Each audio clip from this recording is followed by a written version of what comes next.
Hello दोस्तों, स्वागत है आपका इस नई वीडियो में। दोस्तों, इस वीडियो में हम सामान्य अध्ययन अर्थात एसएसटी से संबंधित कुछ इंपॉर्टेंट प्रश्न लेकर के आपके समक्ष उपस्थित हुए हैं। तो बिना देरी किए इन इंपॉर्टेंट सवालों को शुरू करते हैं। इससे पहले यदि आपने चैनल को सब्सक्राइब नहीं किया है तो चैनल को सब्सक्राइब करके बेल आइकन को प्रेस कर दें ताकि लेटेस्ट वीडियो की नोटिफिकेशन आप तक पहुँच सके। तो चलिए शुरू करते हैं। इस वीडियो का पहला प्रश्न है, राष्ट्रीय मानवाधिकार आयोग की स्थापना कब हुई?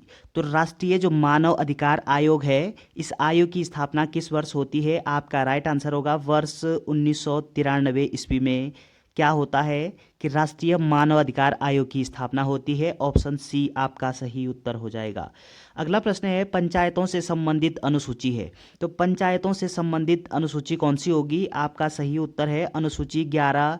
ये पंचायतों से संबंधित है। इस अनुसूची 11 में पंचायतों का उल्लेख किया गया है। ऑप्शन सी आपका सही उत्तर दिया गया। अगला प्रश्न है, गहन पारिस्थितिकी अर्थात डीप इकोलॉजी शब्द का प्रयोग किया। तो डीप इकोलॉजी शब्द का प्रयोग सबसे पहले किस वैज्ञानिक के द्वारा किया गया है? आपका राइट आंसर होगा अर्नेस्ट नेस के द्वारा। किसके द्वारा? अर्नेस्ट नेस के द्वारा डीप इकोलॉजी शब्द का पहली बार प्रयोग किया गया। ऑप्शन डी आपका सही उत्तर हो जाएगा। अगला प्रश्न है, पारिस्थितिक निकेत की संकल्पना को प्रतिपादित किया था। तो पारिस्थितिक निकेत की जो संकल्पना है ये किसके द्वारा प्रतिपादित की गई? आपका राइट आंसर होगा ग्रिनेल के द्वारा। ऑप्शन ए यहाँ पे सही उत्तर दिया गया। अगला प्रश्न है, संघ लोक सेवा आयोग के सदस्यों की संख्या कौन निर्धारित करता है? तो संघ लोक सेवा आयोग में कितने सदस्य होंगे, इसको निर्धारण का जो काम है वो कौन देखता है? आपका आंसर होगा राष्ट्रपति। ऑप्शन ए आपका सही उत्तर हो जाएगा। अगला प्रश्न है, राज्य कार्यपालिका शक्ति निहित होती है। तो राज्य की कार्यपालिका शक्ति किस में निहित होती है? आपका राइट आंसर होगा राज्यपाल में। और संघ की कार्यपालिका शक्ति किस में निहित होगी? राष्ट्रपति में। ऑप्शन डी यहाँ पे सही उत्तर दिया गया। अगला प्रश्न है, वर्षा की मात्रा निर्भर करती है। तो वर्षा की मात्रा ये किस बात पर निर्भर करती है? आपका राइट आंसर होगा कि वायुमंडल की नमी पर वर्षा की मात्रा निर्भर करती है। ऑप्शन बी आपका सही उत्तर दिया गया।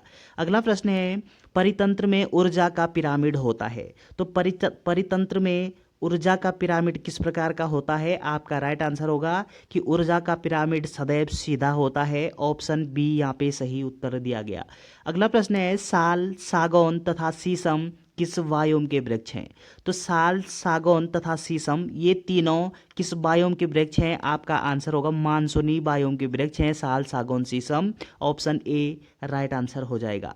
अगला प्रश्न है, निम्नलिखित में से शीत मरुस्थल है। तो इन चारों में से शीत मरुस्थल अर्थात ठंडा मरुस्थल कौन सा है? आपका राइट आंसर होगा पेंटागोनिया का मरुस्थल। ये एक प्रकार का शीत मरुस्थल है। ऑप्शन बी यहाँ पे सही उत्तर हो जाएगा। अगला प्रश्न है, मुख्यमंत्री की नियुक्ति कौन करता है? तो मुख्यमंत्री किसके द्वारा नियुक्त किया जाता है? आपका राइट आंसर होगा राज्यपाल के द्वारा। ऑप्शन ए आपका सही उत्तर दिया गया। और मुख्यमंत्री को शपथ कौन दिलाता है? राज्यपाल ही शपथ दिलाता है। राज्यपाल ही इनकी क्या करता है? नियुक्ति करता है। चलिए अगला प्रश्न है, विधानसभा का नेता कौन होता है? तो विधानसभा का नेता ये कौन होता है? आपका राइट आंसर होगा मुख्यमंत्री विधानसभा का नेता होता है। ऑप्शन सी सही उत्तर हो जाएगा। अगला प्रश्न है, रामसर सम्मेलन संबंधित है। तो रामसर सम्मेलन इन चारों में से किस से संबंधित है? आपका आंसर होगा आर्द्र भूमि संरक्षण से। ऑप्शन सी आपका सही उत्तर दिया गया। अगला प्रश्न है, संघ लोक सेवा आयोग का उल्लेख किस अनुच्छेद में है? तो दोस्तों ये आप जानते हैं कि संघ लोक सेवा आयोग या फिर लोक सेवा आयोग के संदर्भ में जब हम बात करते हैं तो लोक सेवा आयोग ये 3 प्रकार के होते हैं। नंबर 1 संघ लोक सेवा आयोग, नंबर 2 राज्य लोक सेवा आयोग और नंबर 3 संयुक्त लोक सेवा आयोग। तो लोक सेवा आयोग 3 प्रकार के होते हैं, लेकिन संघ लोक सेवा आयोग और राज्य लोक सेवा आयोग यानी तीनों जो लोक सेवा आयोग हैं इनका उल्लेख भारतीय संविधान के अनुच्छेद 315 में उल्लेखित है। ऑप्शन सी सही उत्तर हो जाएगा। अगला प्रश्न है, मंत्रिपरिषद व्यक्तिगत रूप से किसके प्रति जिम्मेदार होती है? तो मंत्रिपरिषद व्यक्तिगत रूप से पूछा गया है। आपका राइट आंसर होगा कि मंत्रिपरिषद व्यक्तिगत रूप से राष्ट्रपति के प्रति जिम्मेदार होती है। ऑप्शन सी आपका सही उत्तर हो जाएगा। यदि आपसे पूछा जाए कि मंत्रिपरिषद सामूहिक रूप से किसके प्रति जिम्मेदार होती है, तब आपका सही आंसर लोकसभा होगा, लेकिन व्यक्तिगत रूप से किसके प्रति जिम्मेदार होती है, राष्ट्रपति के प्रति। ऑप्शन सी सही उत्तर दिया गया। अगला प्रश्न है, राज्य विधानसभा का गठन किस अनुच्छेद के तहत किया जाता है? तो राज्य का जो विधानसभा होता है, इस विधानसभा का गठन किस अनुच्छेद के तहत किया जाता है? आपका आंसर होगा अनुच्छेद 170 के तहत। ऑप्शन सी सही उत्तर हो जाएगा। अगला प्रश्न है, भारत में महिलाओं को पहली बार मताधिकार कब प्राप्त हुआ? तो भारत में महिलाओं को पहली बार वोट डालने का अधिकार ये कब दिया गया है? आपका राइट आंसर होगा वर्ष 1926 ईस्वी में। ऑप्शन बी सही उत्तर हो जाएगा। अगला प्रश्न है, भारत में निर्वाचन सूची तैयार करने की जिम्मेदारी किसकी है? तो भारत में निर्वाचन सूची अर्थात जो मतदाता सूची होती है, इस सूची को कौन तैयार करता है? आपका राइट आंसर होगा भारत का निर्वाचन आयोग। ऑप्शन ए यहाँ पे सही उत्तर दिया गया है। और इस निर्वाचन आयोग को हम चुनाव आयोग के नाम से भी जानते हैं। इसका उल्लेख भाग 15 में किया गया है। चलिए अगला प्रश्न है, किस युद्ध से भारत में मुगल साम्राज्य की नींव पड़ी? तो इन चारों में से वो कौन सा युद्ध है जिस युद्ध के पश्चात मुगल साम्राज्य की नींव पड़ती है भारत में? आपका राइट आंसर होगा पानीपत का प्रथम युद्ध। ऑप्शन बी सही उत्तर दिया गया। और ये आप जानते हैं कि पानीपत का प्रथम युद्ध ये कब होता है? 1526 ईस्वी में। कब होता है? 1526 ईस्वी में पानीपत का प्रथम युद्ध होता है। और इस युद्ध के पश्चात भारत में मुगल साम्राज्य की नींव पड़ती है। ऑप्शन बी सही उत्तर है। अगला प्रश्न है, गदर पार्टी की स्थापना किस वर्ष हुई थी? तो गदर पार्टी की स्थापना ये कब होती है? आपका आंसर होगा कि वर्ष 1913 में गदर पार्टी स्थापित होती है। ऑप्शन बी सही उत्तर हो जाएगा। अगला प्रश्न है, राष्ट्रपति चुनाव संबंधी मामले किसके पास भेजे जाते हैं? दोस्तों यदि राष्ट्रपति के चुनाव में कोई विवाद खड़ा होता है, कोई विवाद अगर उत्पन्न होता है, तो मामला किसके पास प्रेषित किया जाएगा? आपका राइट आंसर होगा उच्चतम न्यायालय अर्थात सर्वोच्च न्यायालय के पास। ऑप्शन सी आपका राइट आंसर दिया गया। अगला प्रश्न है, विश्व का सबसे ऊंचा जलप्रपात है, तो इन चारों में से सबसे ऊंचा जलप्रपात कौन सा होगा विश्व का? आपका राइट आंसर है एंजिल जलप्रपात। ये विश्व का सबसे ऊंचा जलप्रपात है। और ये किस देश में है? तो वेनेजुएला नामक एक देश है, उस देश में विश्व का सबसे ऊंचा जलप्रपात अवस्थित है। ऑप्शन सी सही उत्तर हो जाएगा। अगला प्रश्न है, सर्वाधिक विनाशकारी कौन सी भूकंपीय तरंग है?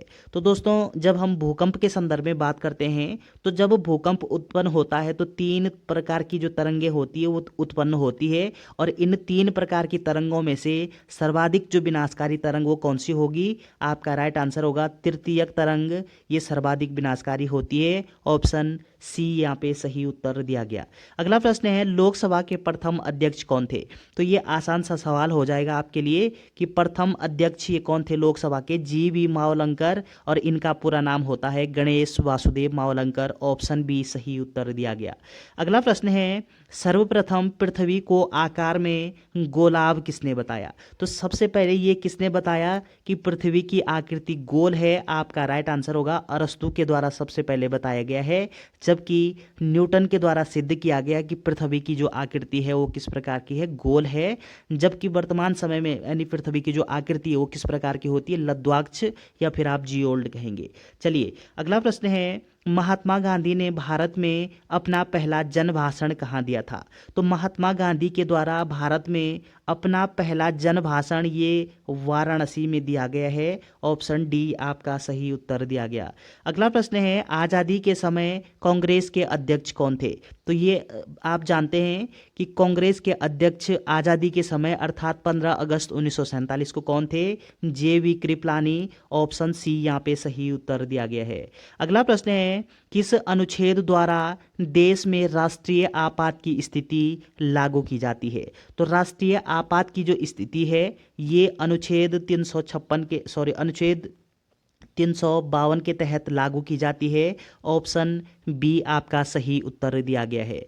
और अगर बात करें कि राष्ट्रीय आपातकाल का जो प्रावधान है वो भारतीय संविधान के किस भाग में किया गया, आपका राइट आंसर हो जाएगा कि भाग 18 आपात उपबंध से संबंधित है। और राष्ट्रीय जो आपात है ये अनुच्छेद 352 के तहत लगता है, जबकि अनुच्छेद 356 के तहत राज्यों में राष्ट्रपति शासन लागू होता है। चलिए अगला प्रश्न है, विश्व का सबसे ऊंचा सक्रिय ज्वालामुखी पर्वत है। तो इन चारों में से विश्व का सबसे ऊंचा सक्रिय ज्वालामुखी पर्वत कौन सा होगा? आपका आंसर है कोटोपैक्सी। और ये कोटोपैक्सी नामक जो सक्रिय ज्वालामुखी है ये किस देश में अवस्थित है? तो इक्वाडोर नामक एक देश है, उस देश में विश्व का सबसे ऊंचा सक्रिय ज्वालामुखी अवस्थित है। ऑप्शन सी आपका सही उत्तर हो जाएगा। अगला प्रश्न है, 1932 में पूना समझौता किसके बीच हुआ? तो 1932 में क्या होता है, एक समझौता होता है जिसको हम पूना समझौता के नाम से जानते हैं, जिसको हम पूना पैक्ट के नाम से जानते हैं। ये समझौता महात्मा गांधी व डॉक्टर भीमराव अंबेडकर के बीच होता है। ऑप्शन बी आपका सही उत्तर दिया गया है। तो चलिए दोस्तों, इस वीडियो में इतना ही, मिलते हैं किसी नई वीडियो में, तब तक के लिए धन्यवाद।